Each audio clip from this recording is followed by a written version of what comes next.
Bom dia, meu nome é César, estou fazendo esse vídeo para o grupo Eliphas Levi, mais precisamente sobre o livro Dogma e Ritual de Alta Magia. Esse livro me acompanha desde minha pré-adolescência. Um amigo emprestava o livro do tio e eu lia, ele me emprestava esse livro. Então tem uns 50 anos que eu venho estudando esse livro. Recentemente eu tive a oportunidade de estar com o editor de meus outros livros, na Ícone Editora, Sr. Luiz Fanelli, e mencionando que eu estava escrevendo um romance sobre essa época, quando Eliphas viveu, e falando das minhas experiências, entre aspas, lá. Entre aspas, porque foram trazidas à tona por uma, que eu falo, que é a minha avó francesa,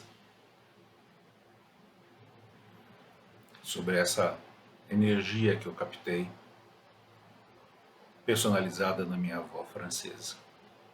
Então os livros no Clube dos Autores estão como Memórias de Felipe, que seria essa pessoa, neto dessa minha musa.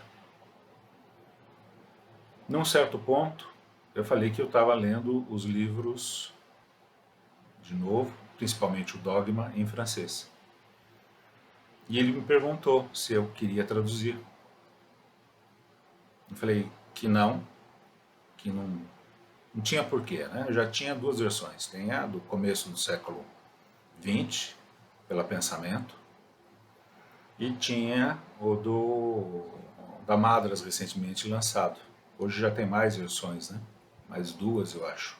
Uma revisada da Pensamento, e não sei se teve mais outra depois disso. Minha preocupação na época era, além de, primeiro eu não queria fazer por causa disso, né? Não tem por que refazer um livro, mas aí eu pensei em uma nova abordagem. Na época que eu li o livro, quando eu tinha meus 12, 13 anos, eu tive que pular muita coisa. Muita coisa não fazia sentido, porque eram nomes de pessoas, não interessava, livros que a gente não tinha acesso. Naquela época não tinha internet. Aí eu falei, eu faço o livro se eu tiver condições de fazer do jeito que eu quiser. Pondo essas referências todas. Você quase chegou a 3.000 referências. Colocando o texto de uma outra maneira também. Então, nas referências eu punha frases que eu pude melhorar, vamos dizer assim, dentro do sentido do livro. Então virou uma edição de arte que eu falo. Então, mas ficou imenso. E aí, mesmo assim, ficou imenso. Hoje ele tem 800 e poucas páginas. Vai ser publicado em breve, espero esse ano, pela Ícone Editora, com a minha tradução. Eu adotei o nome para isso de Nahash, Nun Rechin. Quem conhece o livro sabe o que é a serpente de bronze. Que tem muito a ver com o trabalho que eu faço, ligado ao esoterismo chinês também. No capítulo 3 do Dogma, você vai encontrar ele já mencionando algumas coisas sobre o Forri, ou Foxi, sobre os ideogramas, que estão absolutamente errados na versão que eu tenho, que é de 74, o Dogma. E eu refiz, eu pude refazer isso e mostrar mais alguns detalhes.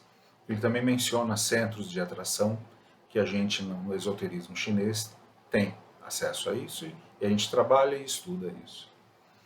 Mas minha preocupação agora é de fazer esse vídeo justamente no capítulo 9. Então existe uma discrepância nele inteiro, para dizer a verdade, nas versões que a gente tem acesso, tanto em inglês e espanhol. Eu estou abrindo ele aqui, vou colocar no capítulo 9, para a gente ler um trecho, que ele fala da luz astral, né? Que é um trecho muito importante, de como a luz astral influencia a gente e como a gente influencia a luz astral. Porque o trabalho do mago é justamente acessar essa luz astral e manipular. Quem sabe ver a sorte, quem entende como é que funciona o mecanismo de vê a sorte, sabe que muitos desses leitores, eles se baseiam naquilo que você espelha em você, nessa luz astral que está em volta de você. Então, quem lê consegue acessar a vida das outras pessoas. Então, eles conseguem ler. Quem entende um pouco mais consegue deixar isso transparente. Então, esses leitores não conseguem ter acesso. Então, a pessoa que lê bem, que conhece mesmo a leitura do destino, ela consegue ultrapassar isso. Tá? Então, a minha visão que eu estou passando aqui para esse vídeo é no intuito de quem for ler, ler com uma outra perspectiva também. Primeiro, porque o texto foi editado, né? A versão que eu tenho em português aqui, ela está editada em muitos pontos. Eu não entendi por que neste ponto em particular. Eu vou dar uma pausa aqui, está tomando. Então, se você pegar o seu livro, Dogma e Ritual, abra no capítulo 9, acho que é o sexto parágrafo. Deixa eu contar desde o começo. 1, 2, 4, 5, 6, 7, 8, 9, 10, 11, 12. É o 12 da capítulo 9 ou da página 136, é o sexto. Eu vou ler o que está no Dogma, dessa versão antiga. É possível, pois, predizer a cada homem o seu destino. É possível julgar de uma existência inteira por um só movimento. Um só desacerto pressagia uma série de desgraças. César foi assassinado porque amava as poesias de Ossian. Luís Felipe devia deixar o trono, como fez, porque usava um guarda-chuva. São os paradoxos para o voo. E continua. Não dá para entender a que se refere isso, né? Então, nessa tradução que eu proponho, que está para ser publicada, eu vou reler o mesmo trecho, capítulo 9, do ritual. Pode-se, portanto, predizer a cada homem seu destino. Pode-se julgar toda uma existência sobre uma única atitude. Um único constrangimento pressagia uma série de infortúnios. César foi assassinado porque ele se enrubesceu por ser calvo. Você vê, no livro anterior, nos livros, das versões que eu conheci, todas elas, faltava esse trecho. Então ele fala da egrégora e fala da luz astral, das outras pessoas, do entorno e dela, da pessoa própria. Aqui o César foi assassinado porque ele mostrou uma falha nessa luz, é uma fraqueza, né? Tá? Esse ser calvo é esse careca mesmo. Então, se você for olhar, que é uma das referências que eu coloquei, na Roma Antiga você não podia ser calvo, mostrava fraqueza física.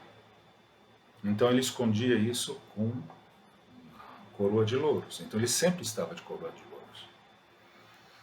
Napoleão, aí é uma parte que foi podada. Napoleão morreu em Santa Helena porque ele amava os poemas de Ossian. Você vê, eles misturaram o César com Ossian e a versão inteira fala de Napoleão. Todo mundo conhece Napoleão? Napoleão Bonaparte, o primeiro. Ossian é um escritor de poesia melosa, historinha, romancezinho, então mostra uma fraqueza dele. Luís Felipe foi imperador de 1700 até 1850.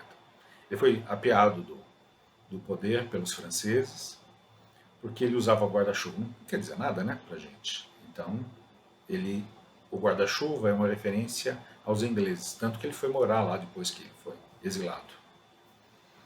E morreu lá. Ele não voltou mais para a França. Então, você aqui mostra como a nossa egrégora, a nossa luz astral, essa que envolve a gente, está impregnada de coisas que os outros podem enxergar.